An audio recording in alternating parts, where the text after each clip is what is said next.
Salam, hər vaxtınız xeyir olsun. Bugünkü dərsimizdə position xüsusiyyətlərindən danışacağıq. Gəlin keçək dərsə. Deməli, gördüyünüz kimi bizim 3 dənə boksumuz var, 3 dənə divimiz var. Bunların klassları boxdur, ID-ləri box 1, box 2, box 3-dür və bunlara müxtəlif dəyərlər vermişik. Preview'da açmamın səbəbi canlı olaraq burada edəcəyim dəyişiklikləri həmin an üçün görməyiniz məsləhətdir deyə bu cür eləmişəm. Yəni səbəb budur. Deməli, keçək dərsə. Bizim box 2-miz budur. Gördüyünüz kimi arxa fon rəngi anti-Q white adlı bir rəngdir. Bura gəlin position verək. Position nədir? Position bizim obyektlərimizi, yəni burada olan elementlərimizi daha doğrusu browserda olan yerini təyin etmək üçün istifadə etdiyimiz bir property'dir. Və position property-sinin gördüyünüz kimi müxtəlif burada value-ları, dəyərləri var.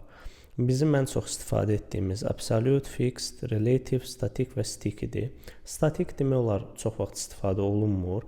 Çünki bizim elementlərin default dəyəri statik olaraq tənzimlənir, o cür qəbul edilir. Ona görə biz statiki istifadə etmirik. Sadəcə olaraq bilməliyik ki, bizim default olaraq elementlərimizin position dəyəri statikdir. Gəlin ilk növbədə relative dəyərindən danışaq. Relative nədir? Biz hər hansı bir elementə position relative veririksə, həmin elementə artıq müəyyən xüsusiyyətlər də verə bilirik. Bu xüsusiyyətlər nədir? Yəni biz bu elementə artıq yuxarıdan, soldan, sağdan və aşağıdan yerini sürüşdürə bilirik. Bunun üçün top adında məsəl üçün xüsusiyyətimiz var. Top xüsusiyyətinə məsələn 50 piksel desək, bizim element artıq olduğu yerdən 50 piksel qədər yuxarıdan aşağı doğru sürüşəcək. Çünki biz yuxarıdan 50 piksel aşağı sürüşdürürük bu elementimizi. Soldan sürüşdürmək istəsək, left dəyəri veririk ona, məsələn 50 piksel qədər soldan sürüşsün. Gördüyünüz kimi soldan sağa 50 piksel qədər elementimizi sürüşdürdük. Həmçinin right və bottom dəyərləri də var ki, onu da istifadə edə bilərik. Məsələn, bu dəyərləri silək, elementimiz öz yerinə qayıtsın. Buradan məsələn deyək ki, bottom dəyəri 50 piksel olsun. Olduğu yerdən 50 piksel qədər yuxarı sürüşəcək. Eyni ilə right-ı da istifadə edə bilərik. Yəni sağdan məsələn 20 piksel qədər yerindəysin. Gördüyünüz kimi sola doğru sürüşdü. Bunlar öz yerində. Daha sonra bizim position absolute dəyərimiz var. Nədir position absolute? Gördüyünüz kimi burada bir dəyişiklik oldu. Bax, gəlin bunu silirəm. Bura diqqətlə nəzər yetirin. Gördüyünüz kimi bizim 3-cü boksumuz burada yoxa çıxdı. Əslində yoxa çıxmayıb. Bizim position absolute verdiyimiz elementin arxasında gizlənib. Bunun səbəbi nədir? Əgər biz hər hansı bir elementə position absolute deyiriksə, o zaman həmin element normal axından kənara çıxır.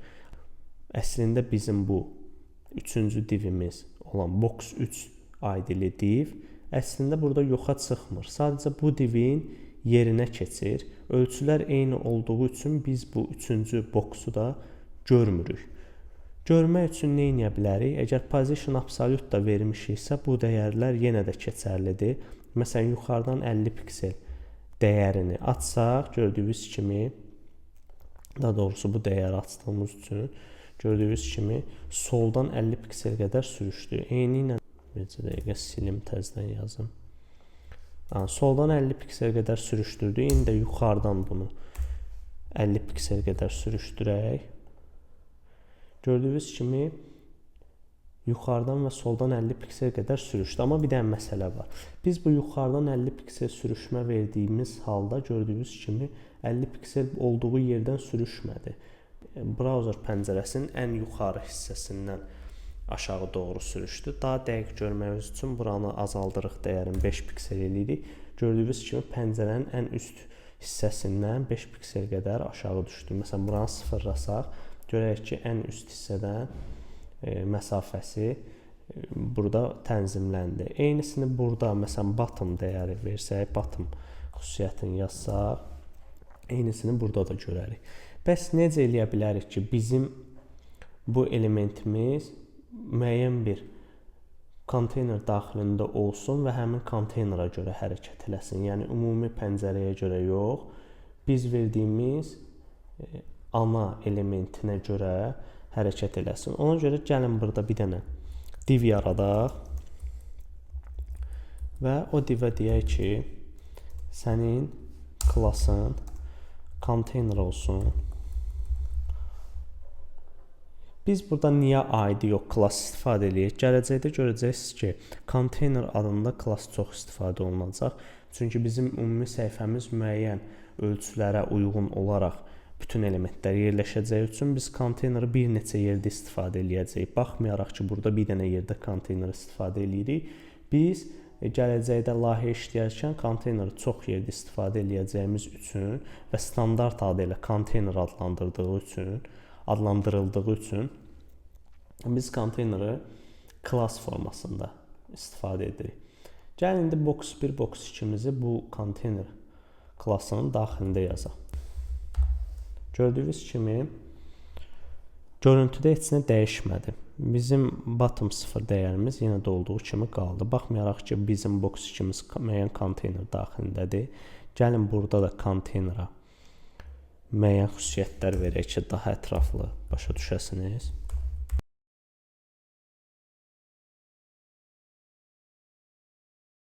Gördüyünüz kimi konteynerimiz bu qədər yer tutur. Eni 100%-dir, hündürlüyü 300 pikseldir və belə bir arxa plan rəngi var. Lakin bizim yenə də bu box 2 aidili elementimiz axından kənardadır. Yəni normalda konteyner daxilində olmalıdır. Amma o dediyim axın məsələsi. Position absolute verdiyimiz elementlər axından kənara çıxdığı üçün bu cür görüntü almış oluruq. Məsələn, biz istəyirik ki, bottom 0 deyəndə bu bottom 0 bu konteynera görə tənzimlənsin. Yəni buradakı görüntü burada yaransın. Onun üçün nə etməliyik? Baxın, biz əgər hər hansı bir elementə position absolute veririksə, avtomatik olaraq özünə ən yaxın elementi relative kimi qəbul etmək istəyir. Lakin biz onun ana elementinə əgər relative verməmişiksə, o body'ni relative kimi qəbul edərək body'yə görə özünü tənzimləyir. Yəni ümumi browser pəncərəsinə uyğun olaraq özünü tənzimləyir. Gəlin browserda da buna baxaq. Gördüyünüz kimi həqiqətən belədir. Bu ikinci boksumuz bizim browser pəncərəsinə uyğun olaraq, yəni body'yə uyğun olaraq bunu tənzimləyir. Öz yerini tənzimləyir. Biz bunu burada yerləşdirmək istəsək, o zaman biz gəlib konteynerin position'ına relative deməliyik. Baxın, gördüyünüz kimi artıq bizim burada preview'da da görürsünüz. Position absolute verdiyimiz div öz ana divi olan konteyner divinə position relative verdiyimizə görə özünü ona uyğun tənzimləyir və burada bottom 0 dəyərini body'yə görə yox, öz konteynerinə görə alır.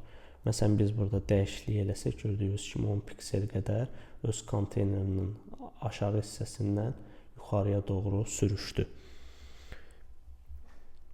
Baxın, bu dərslər sizə çətin gələ bilər hal-hazırki vəziyyət üçün. Əgər birinci, ilk dəfədə öyrənirsinizsə, bu sizə çətin gələ bilər. Amma heç də çətin deyil. Yazdığım kodları özünüz evdə praktika edərək daha aydın dərsi başa düşmüş olacaqsınız.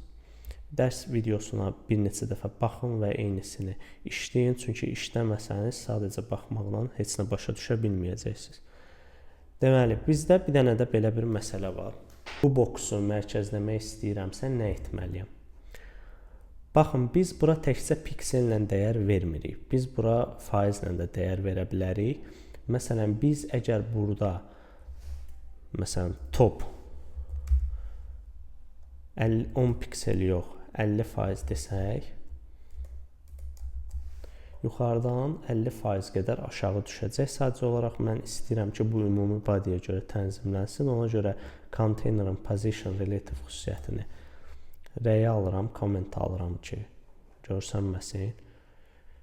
Daha sonra left, soldan da eyni qaydada 50% qeyd eləyək və browserda buna baxaq. Gördüyünüz kimi bu mərkəzə gəlmək istəyir, amma tam mərkəzdə deyil, hardasa mərkəz bura düşməlidir. Ölçüləri biraz dəyişsək daha ətraflı başa düşəcəksiniz.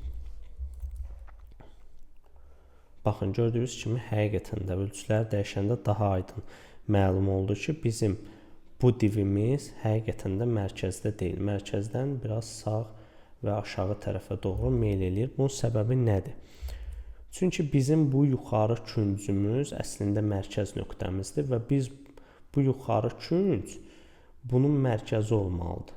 Ancaq gördüyünüz kimi bu dəyərlər bu hündürlüyə də tətbiq olunduğu, hündürlük V-nə də tətbiq olunduğu üçün faiz dəyərləri bu müəyyən qədər mərkəzdən sürüşür sola və aşağıya doğru, sağa və aşağıya doğru. Bunu düzəltmək üçün bir dənə bizim propertimiz var. Position absolute dəyərini biz hansı elementə vermişiksə, həmin yerə transform xüsusiyyətini yazırıq və bunun daxilində translate adlı metodumuz var. Bu metod funksiyamız var daha doğrusu. Bu funksiyanı istifadə etmək üçün 2 dənə dəyər qeyd eləməliyik. Bu funksiya 2 dənə dəyər qəbul edir. Yuxarıdan sürüşməni, soldan sağa sürüşməni və yuxarıdan aşağı və yaxud aşağıdan yuxarı sürüşməni. Əgər müsbət dəyərlər biz burada yazacağıqsa, o sağa doğru sürüşəcək, eyni ilə y oxu üzrə də aşağı doğru sürüşəcək. Əgər mənfi dəyərlər yazsaq, sola və yuxarı doğru sürüşəcək. Məsələn, mənfi 50% yazdıqda öz məsafəsinin 50% qədər sola sürüşəcək. Gördüyünüz kimi artıq x oxu üzrə biz bunu mərkəzləmiş oluruq. Eynisini burada vergül qoyub qeyd eləsək ki, sən mənfi 50% qədər də sürüş, yəni yuxarıya doğru sürüş.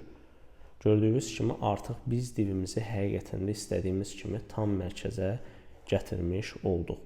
Bugünkü dərsimiz bu qədər. Gələn dərslərdə görüşənədək sağ olun, özünüzdən müğayət olun.